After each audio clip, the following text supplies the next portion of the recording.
I mean, that angle is just like, I think I'm going to snap this thing. Yep. And we're back at it again. No, pump cover's not coming off. It's rainy as hell today. But it's a perfect environment for this video talk today. And I'll tell you why. Because when you think about getting successful, right, you talk about wanting to be that guy yourself. You know, like you want to have the body that you want to be strong, you want to be charismatic, you want to have a lot of money. Go ahead. People these days, dude. No, you go. What are you talking about, no, you go? I just told you to go. What are we having a comp? Like, do you like sitting in your car going like this back and forth? That's neither here or there. You know what I mean? It's a problem out on the road. Anyways, you talk about wanting to have the charisma, the charm, the money, all of it. Basically, you just want to be someone that's recognized as, you know, a weapon, as a threat, versus so harmless all the time. I know a lot of people, you know, they talk about that. But one thing I'll tell you is you think about all of the accolades. You think about all the skills that are going to stack on top. You think of what's going to be more. But you don't think about what's less. And I swear to you, that is the thing that people, it holds themselves back. And I think everyone instinctually knows to become a different type of person than you are right now, if you're not happy with where you're at in your life circumstances, you know you have to change, because if you didn't have to change, then you'd know, because you'd have the things that you want. So instinctually, we understand that there is a level of adjustment we have to make. But what people do not realize is you have to relinquish parts of yourself in order to win. That's the truth. The things you really, really like about yourself, the things that you really value in your own head, some things you're like, man, I really like this about myself. Some of those things are going to have to go. That's just the truth. It's nuts. You don't think about it that way. But let's say you're a type of person who's like, man, I really enjoy my peace of mind when I'm alone. And if you have to no longer be alone to win, then that's what you have to do. Because if winning is above everything else and getting what you want is above everything else, and that's how that works. Let's say you're seen as a really nice guy and you like that about yourself, that you're super, super nice. You'll probably have to relinquish that part of yourself. You'll have to become a bit more ruthless, something you're not used to. And people feel it. People don't realize it happens in the moment. And when they feel that feeling of like, I know this is what I'm supposed to do, but like, I don't want to be confrontational, you start to see it. That's the reason why they don't get, because it doesn't stop. That game does not stop. People think, oh yeah, I'll just do this. And I'll give you an example. No matter what in my life growing up, the one thing I always did was train. Regardless, push-ups, weights, sports, doesn't matter. I was always training, doing something. Even though I got super fat at one point, and I was always chunky, you know, that's what sucks, is when you're a workhorse and you're still not where you want to be, you're like, dude, this is messed up. I'm doing way more work than anybody else. That story's neither here or there, but there are parts of yourself that you'll have to relinquish. If you are known as a nice guy and you really like that about yourself, guess what? You're going to have to get rid of that. I'm not saying you can't be nice, and this is where people get it completely mistaken, but I think we all instinctually know there are parts of yourself that you have to kind of let go, you know? Sometimes it's like that thing that you do where it's like, you know, you make everyone feel better. When that no longer is your priority, it's no longer your responsibility. And that's how you kind of prioritize it. And now all you're prioritizing is, what do I need to do to win? That's it. Doesn't matter. It has nothing to do with efficiency. It has nothing to do with optimizing and all. It has nothing to do with that. People think of that as like, yeah, you need a time and place to do X, Y, Z. But it's a complete separate thing. When I'm talking about relinquishing parts of yourself, I'm talking about things that have been a fundamental part of you since you were young. Those things. Some of those things that you have, and that's part of, as dudes, you know, I think that's the biggest problem is you see men are kind of preserving their innocence. They almost want to remain in that innocent, childlike life and world that they grew up in. And that's just not real life. You should have a kid-like mentality towards life. This is a different thing. But I'm talking about is that thing where you almost don't want anything bad to happen to you. You don't want anything too volatile to happen, right? Because you don't think you can handle it. This is a part of relinquishing your own power. By relinquishing, you gain more control. By relinquishing, you get more. And that is the most important thing, I personally believe, in becoming that person. It's not necessarily through addition, it's a game of subtraction.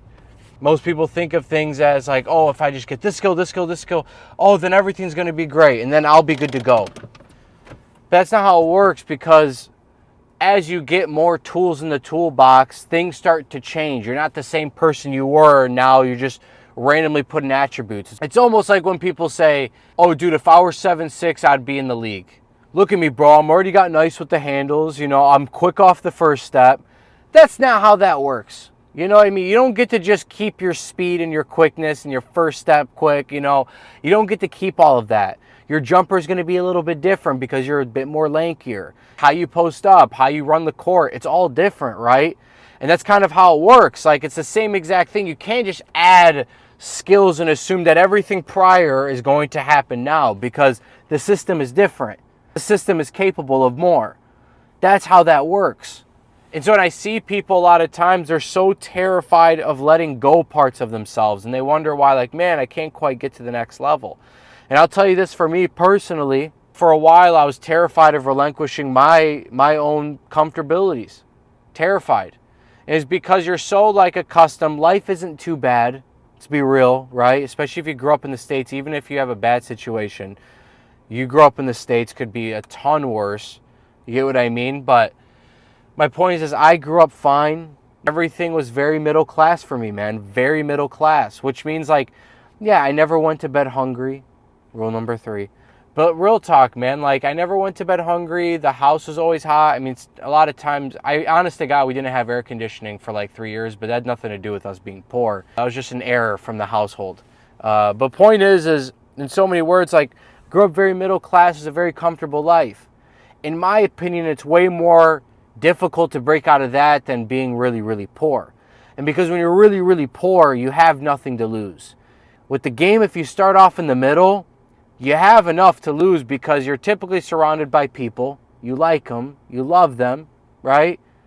Life isn't too bad. You can buy anything that you kind of want. Not everything you want. But point is like foods, you know, like the things that are necessary. You want to go out, have a nice night out. You can do that every once in a while, all that. Breaking out of that is, in my opinion, and obviously I can't speak from experience, but it's just based on me talking to my own people in my own life, you know, and talking to other people that have experienced the other side of the spectrum, where they grew up way more unfortunate than me. But there's a chip on the shoulder that you can't quite explain with them, you know? And in the best way possible, they know, like, I got nothing to lose. Like, when that clicks, I have nothing to lose. And it's funny because both, whether you grew up in the middle or even rich or poor, everybody comes to that same conclusion. But it's a lot easier to come to that conclusion when you actually have nothing to lose. Middle, it's actually even a bit easier. And if you're super rich, you think you have everything to lose. To be honest with you, I don't have a clue. I'm talking out of my turn because it's like I've ever talked to someone that grew up uber wealthy. But regardless, it's about trying to find out in your head, like, well, I have nothing to lose. And that's kind of why people don't want to relinquish their power. They don't want to relinquish because they know they have something to lose. They can lose the people in their life. If they become this person, guess what? That person might not be around. They might leave. And I might be all alone. But shit, man, I don't think I can do it. Forget it, honestly. But you're thinking in your head it's all about adding. It's a part of the equation. But the power of relinquishing and walking away, it's unlike anything. That is what makes the most sizable gains. That is where the biggest gains come. I'm not talking about in the gym, obviously. But even then, part of the gym, it's the same idea.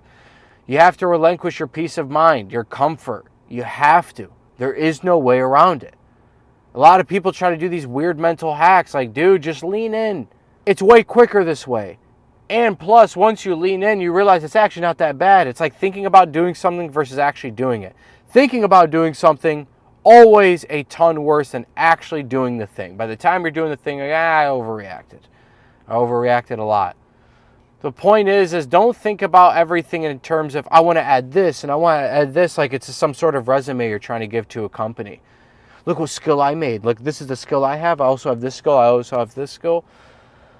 It's funny, but by relinquishing that comfort and those things that you really like about yourself sometimes and that you really enjoy about your life, that's going to lead to the most gains. And that's why the people that typically reach those levels, you can see it, they're different. Their eyes sit different. And it's because, like, it's heartbreak. It's all of these things. Because those things that I talked about are very, very real consequences. Losing people in your life. You having to sit alone in your convictions. And then by the time you win, everyone wants to come back into your life and say, dude, we knew it. I knew this. I knew that. And you're just sitting there in the back of your head. You're like, you're so full of shit. But I know something. Sometimes, I'm personally the type where it's like, yeah, man, thanks. I got too much on my own plate to where I'm even worried. Like, it's hard to explain, but you just don't give a shit, And it's because you wanted it so bad at one point. But that's how it works, man. Everyone's cheering your name when it no longer matters to you. Everyone will give you a nice, clap, round of applause when you no longer care about it. But the times you actually needed it, you kind of had to do that for yourself. So by the time you get it, do you think it actually matters? Doesn't. It doesn't matter at all. It's my point, man. Lead with your heart and die on your own sword. That is it. Don't make that decision from weakness. You make every decision from strength. And those decisions of relinquishing your own comfort and your own power and the things that you like about yourself, it's the most brave thing you can do. Because you're dying on your own sword and you're leading with your heart. And that is a life that no one has ever regretted in their life. Does it hurt? A hell of a ton. But it's the best life you can ever live. And it's the one that is going to give you the most amount of lessons to pass down to your kids and your grandkids. Because at the end of the day, that's all that matters. You get what I mean? Anyways, I appreciate you guys watching this video, and I hope this is well worth your time. If there's anything that you're looking for specifically, please, you guys know the deal. Drop it down in the comments. And if people like those comments, the thing is you have to earn it. Like, if you guys know thumbs up, why would I make a video on it? You know what I mean? I'm not ignoring you, but let's be real. So figure out how to make that comment real nice. Get some thumbs up. I'll make a video on it. You can take that to the bank. Anyways, I love you guys very much. Uncle Rami out. Peace.